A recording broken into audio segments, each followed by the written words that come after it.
abortion was not this unifying cause. But it became one for a very specific reason, because the real issue that actually tied the Christian nationalists together the first time was school desegregation. Right. So in 1954, with the Brown v. Board decision by the Supreme Court, public schools were desegregated in America, and the religious right collectively lost their minds. And what they did was started setting up what were called segregation academies. And we talked a little bit about this in the Andrew Seidel episode when we talked about his book. I think it's very apropos to note that their main goal was to try to reinstitute segregation into schools.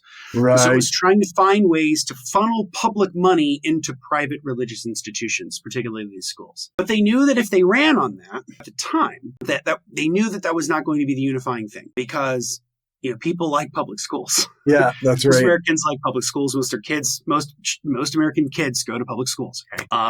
And so they knew that wasn't going to be the issue that was going to galvanize them and sort of unite them together. And so they it was a very key select number of people. It was people like people like Paul Weyrich, who was this very influential right-wing political operator who was very influential on the rise of the conservative right in America and the election of Ronald Reagan in 1980. And so these guys were all cooking up what would be the thing that could tie us all together.